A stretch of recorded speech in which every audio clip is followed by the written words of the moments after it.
Hey, I'm Lindsay Lyman. I worked almost 12 years at Amazon and saw so many brilliant and successful overachievers burn themselves out and leave their jobs because they're so stressed and anxious.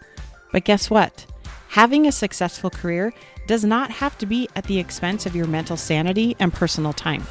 There's an easier way, and I can show you how. Let's do this. Hey y'all, how you doing? All right, this comes out on Taylor Swift week. I'm very excited to see her in Seattle. I hope a few of you are going or have already seen her. I hear it's amazing. I cannot wait. It's going to be so much fun. Today we're talking about how to navigate and figure out your career path. What should the next step be in your career? There's tons of tips and tricks out there. There's a lot of different roadmaps and opinions and different boxes you should check. And I think a lot of them are great and helpful. But where I think they sometimes fall short is those things are focused on telling you how to get there.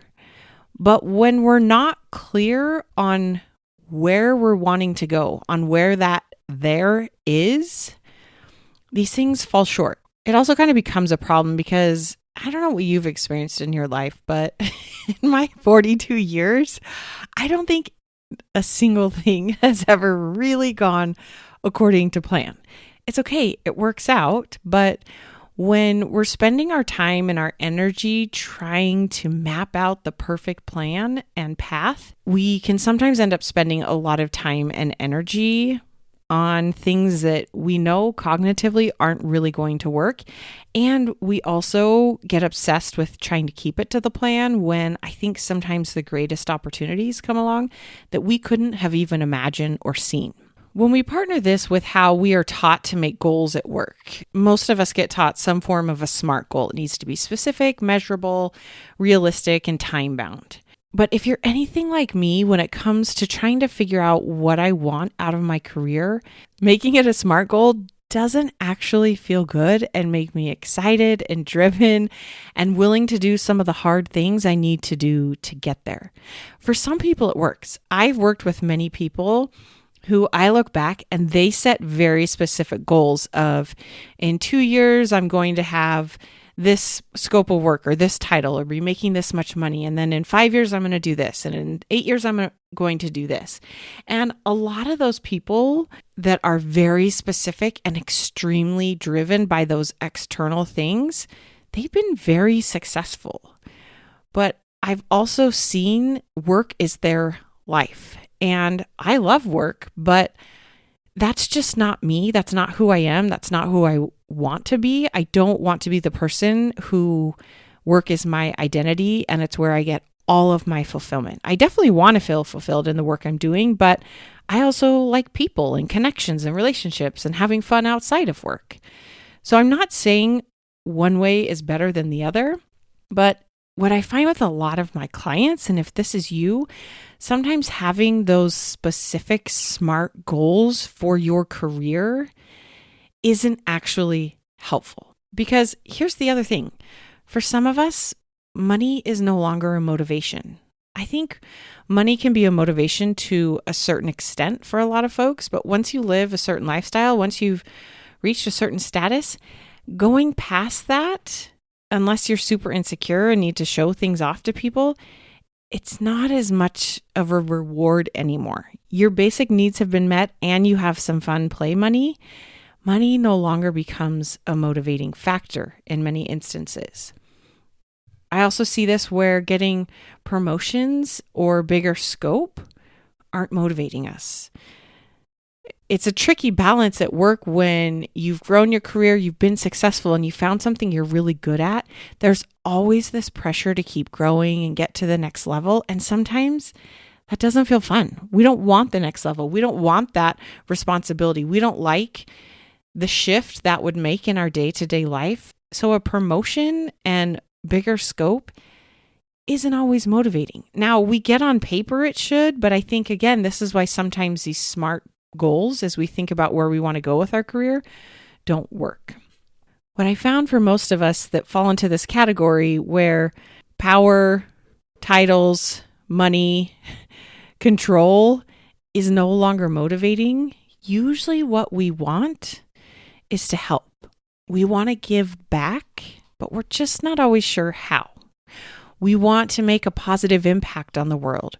And so when we get asked these questions of where do we see ourselves in 5 years, we struggle to come up with an answer that truly does feel good and congruent and aligned with what we really want, because we're not sure what we want because our brain obsesses over how. And when our brain is always trying to tell us and figure out how before it gives us permission to feel good about what we want, we just spin in this zone of confusion. If feeling SMART goals about your career is working for you, I'm 100% in. Stick with it. Go get it. I love you. We need people like you. But if setting SMART goals for your career kind of makes you feel trapped or stuck or like it's going to be hard and it's not working for you, here's what I would offer to you instead. We want to get really focused and clear on what we want, and let's make it an unreasonable goal. I want it to be something that feels true kind of in your bones, something that excites you, something that you have no reason to believe is possible or that you're going to know how or that it's actually going to happen. But there's just something about it inside of you that kind of energizes you and lights you up. This is why I say we want it to be unreasonable. Your brain, the wiring in your brain is literally designed to not let you think of these unreasonable goals, because if your brain can't figure out how you're going to get there, it feels very dangerous and scary. And so your brain's like, no. That's a bad idea. Let's not tell ourselves that. We're just setting ourselves up for failure. But at the same time, I believe there are these things in our being, in our core, in our spirit that we know we want to go and do. And when we try to fight against that, that's where we get stuck and where I see a lot of people sitting in confusion because they know what they actually really want to do. They know what that unreasonable goal is. They're just afraid to admit it because they don't know how. Before I give you a suggestion on what to do if that's what your brain does, I want to give you a couple examples of what are some unreasonable goals. What do I mean by that? One of my unreasonable goals is that I'm going to help 10,000 people through my coaching program. I refuse to quit and stop until I have helped at least 10,000 people. That number feels big and overwhelming, and I don't know how I'm going to get there, but there's something in me that when I think about that, I'm like, yeah, I'm going to do that. I want to go and help people. I'm not going to stop until I hit 10K. For other people, an unreasonable goal could be something of, I've talked to some people that want to be famous, or I've talked to some people who want to change the way we do business, like the yearly planning process. One of my mentors, Brooke Castillo, her unreasonable goal is she wants to be an example of what's possible. So she's always out there trying to do these big things that people tell her aren't possible, and she keeps doing it. It's awesome. Maybe your unreasonable goal is you have a certain goal you want to hit, but you're only going to do it if you're having fun, right? Your brain is like, that's not even possible. How could that even be? But if that lights you up, if that ignites some sort of spark inside of you and you're like, yes, that may be a good career goal for you. Maybe you want to start your own business. Maybe an unreasonable goal is to get out of your current company and make the same amount of money. Maybe your unreasonable goal is to find a new job or work for a new company, but not have it impact your immigration status. Maybe an unreasonable goal for you is you want to use technology for good, helping a particular group of people. Maybe your unreasonable goal is to figure out how do you work only part-time and still support your family. So do you see what I mean when I'm like, we're not saying it's going to be by this time and this is how we're going to measure it. We don't know how we're going to get there. But what I want you to focus on is get that clear, unreasonable goal statement. And I want you to spend more of your emotional time and energy thinking about that, because when we think about that thing that gets us excited and drives us and moves us forward, we're going to go and we're going to figure it out. So with this unreasonable goal, again, we're going for that feeling of just that deep, visceral, this is going to happen. I want this to happen. I don't know how, but this feels like the person I want to be. To keep yourself working from that space that gets you excited, one, write it down every day. There's so much data out there that says you're more likely to do the thing and reach the goal if you write it down. Write it down every day, whatever that goal is. I'm going to help 10,000 people. Put it everywhere you can so that you see it subconsciously. Put it as your screensaver on your phone. Maybe if it's a sentence, take the first letter of every word and make that your password. So every time you log into your computer, you're saying that sentence to yourself. Put it on a sticky note on your computer monitor. Write it with a whiteboard marker on your mirror in your bathroom. But we want to spend more of our time managing our brain to stay really focused on that unreasonable goal and what we want, and less on how to get there. Now, I'm not saying you can just think about it and it's magically going to happen. Unfortunately, you are going to have to go out there and do some things. But what I want you to obsess on is, one, keeping yourself in that place where you feel driven and excited. And two, I want you to obsess over the one next thing you could try. That's it. I think of this a lot, like when a car has driven over a road, millions of times it gets ruts in the road. And so if you're going to drive down that road and not drive in the ruts, you literally have to pay attention, and it takes a little bit of effort to not be in the ruts in the road and drive outside of them. And if you don't hold on to that steering wheel, maybe a little bit tighter than you normally would, your car will naturally veer back into those ruts. The same thing is going to happen in your brain. If you're not constantly managing your brain and holding on to those thoughts with a little bit more attention and reminding yourself what it is you want and the one next thing you could do to try and figure it out, your brain is going to want to naturally fall back into those ruts of, but I don't know how, and this isn't possible, and this is hard, and it doesn't work this way, right? Your brain is going to go to work spending emotional time and energy telling you why this is a bad idea, because it doesn't have a clear plan of how to go from where you are to where you want to go, and that feels dangerous to it. So this is where you get to be the emotional adult of your brain and manage those thoughts and hold on a little bit tighter on purpose. You're fine. You're still on the road. We're still going forward. But obsess over what you want and one thing you're going to go try to do to figure it out.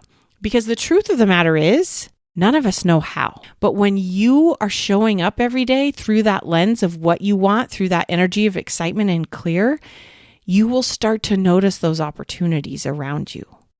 Things will come to you that if you had a plan and you were heads down on making sure you stuck to that plan and didn't veer off, you wouldn't notice.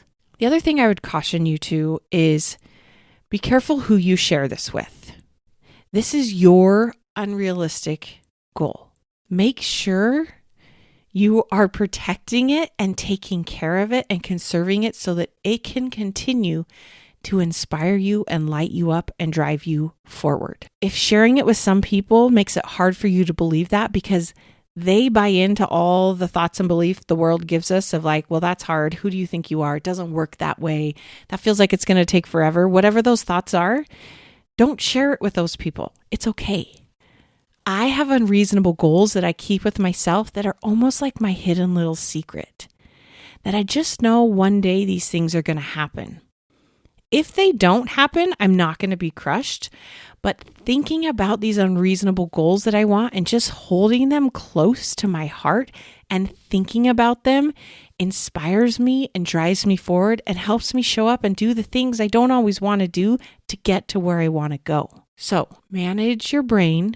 Just remind it, it's okay that we don't know how. We just want to know the one next thing to try and get really clear on what that unreasonable goal is that you want. If you're not sure what you want your unreasonable goal to be and you want some help, I offer free coaching. This is what I do. I was working with a client on this just today, actually. Click the link in the show notes or go to lindsaylymancoaching.com and sign up for one of those free coaching spots. But let's get you really clear on figuring out that thing that excites you. Write down what you want that unreasonable goal to be and ask yourself, how does it feel? If it feels hard, if it feels calm, if it feels challenging or overwhelming or stressful or too much pressure, it's not the one for you, even if it sounds beautiful and lovely. We've got to find that unreasonable goal, that unreasonable thing you want, that you know in your bones is what you are supposed to be doing. That's where you're going to get so much fulfillment out of your career. The how is not the problem. We got to stay hyper focused on the what and make sure the energy you're trying to figure out how is from that open, big, excitement, motivated, driven feeling. All right, y'all, you are amazing. Go sign up and I will help you figure out what your unreasonable goal should be. You got this. We'll talk soon. If what you're learning from this podcast is helping, this is just the beginning.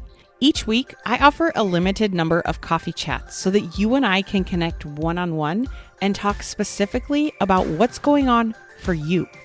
You'll leave this call feeling more hopeful and motivated, but I'm also going to teach you a few things to try right away to get unstuck. Space is very limited and these are free, so grab your spot before they're gone. Click the link in the show notes or go to lindsaylymancoaching.com/chat and sign up today. You got this.